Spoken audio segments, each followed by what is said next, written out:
Dalam nama Bapa dan Putra dan Roh Kudus. Amin. Haleluya. Shalom Aleichem. Berjumpa lagi dengan saya pada perenungan hari ini, tanggal 14 September 2021.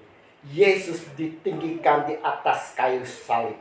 Bacaan-bacaan liturgi hari ini, bacaan pertama Bilangan 21 ayat 4 sampai dengan 9. Bacaan kedua Filipi 2 ayat 6 sampai dengan 11. Dan Injil Yohanes 3 ayat 13 sampai dengan 17. Saudara-saudaraku yang terkasih di dalam kasih Kristus, hari ini gereja Katolik merayakan pesta salib suci. Nah, ada apa dengan salib? Ada jinyakah seperti yang diisu-isukan di luar sana? Apa arti salib di dalam kehidupan kita?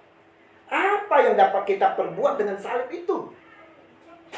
Untuk menjawab itu semua, saudara-saudaraku, kita harus memahami terlebih dahulu apa tujuan hidup kita. Tujuan utama hidup manusia yang harus diperjuangkan adalah memperoleh keselamatan hidup dan hidup kekal. Hidup kekal berarti hidup bersama Allah selama-lamanya. Pertanyaannya, bagaimana kita dapat mencapai hidup kekal itu?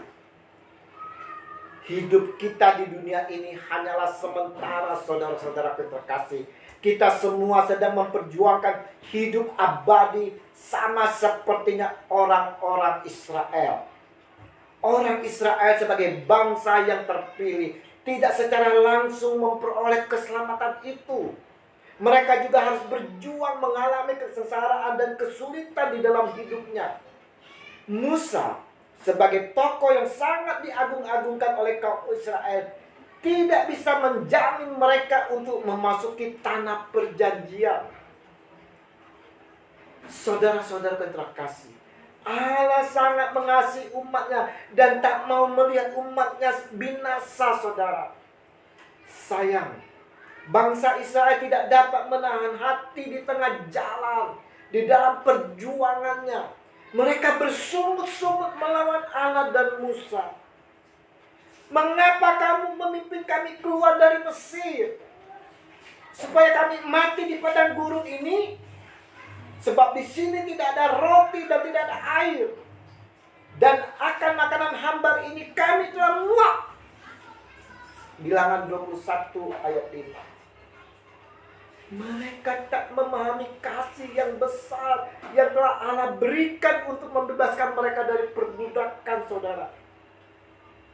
Kita pun sering seperti bangsa Israel di dalam kehidupan ini. Kita sering tak memahami dan tak mau mengerti akan kasih Allah yang besar yang selalu menyertai kita di dalam membebaskan kita dari perbudakan dosa. Kita semakin lebih menikmati diperbudak dosa. Kita lupa akan tujuan utama hidup kita, yaitu berjuang untuk memperoleh hidup kekal dalam keselamatan. Kita lupa akan tanggung jawab sebagai insan ciptaan Allah.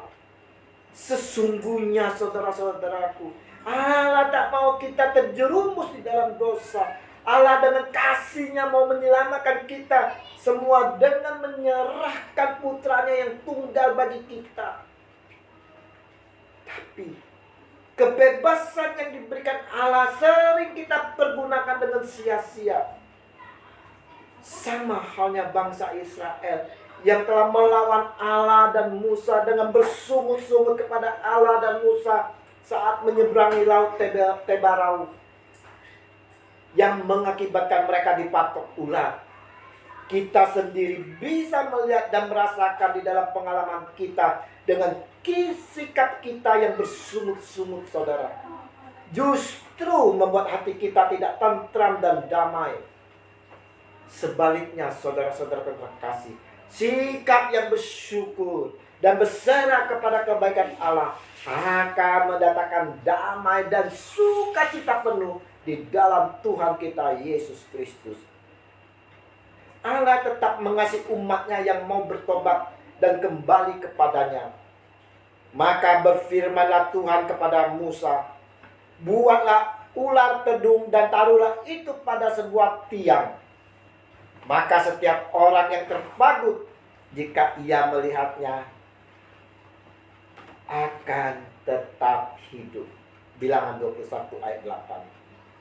Saudara-saudara terkasih, dengan kasih-Nya yang besar, Allah rela menyerahkan putranya sendiri, disiksa, didera, bahkan mati di atas kayu salib.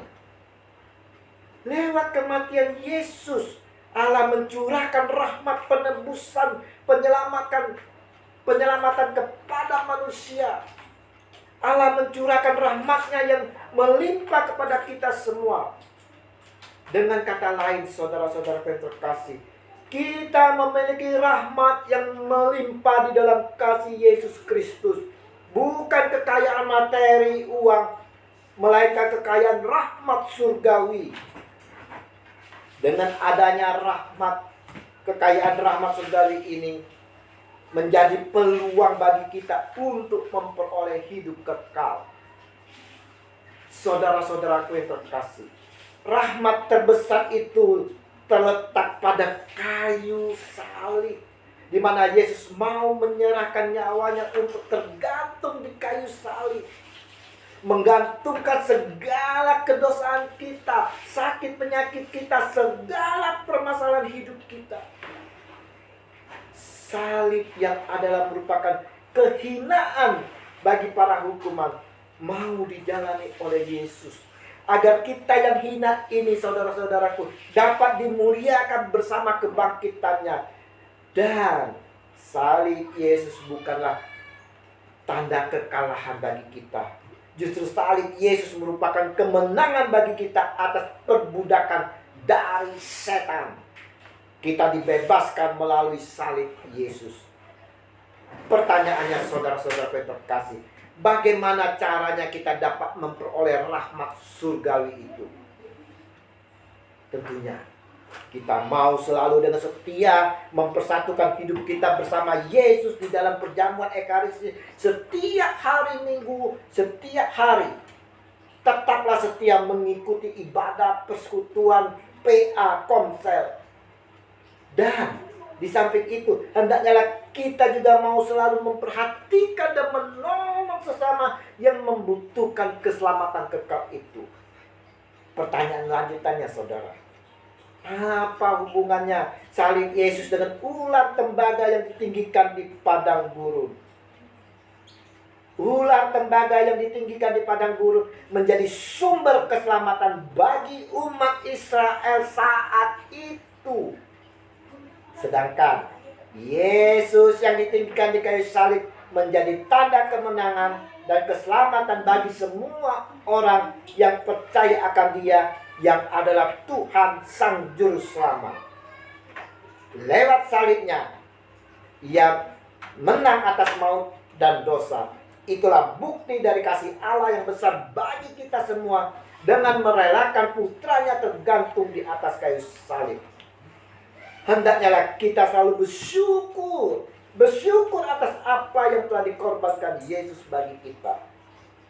Apakah kita sudah berusaha dan berjuang dengan sungguh-sungguh untuk dapat memperoleh hidup kekal itu? Apakah kita dengan sungguh-sungguh menghayati akan pengorbanan di atas kayu salib itu? Barang siapa percaya akan memperoleh hidup kekal. Hendaknya di hari perayaan pesta salib suci ini, kita rayakan dengan penuh syukur, bersyukur atas kemenangan atas maut dan dosa. Dan kita pun mau menunjukkan kasih Yesus yang telah berkorban demi kita di dalam kehidupan kita. Terpujilah Yesus yang bersatu bersama Roh Kudus untuk selama-lamanya. Amin. Dalam nama Bapa dan Putra dan Roh Kudus. Amin. Shalom Aleichem.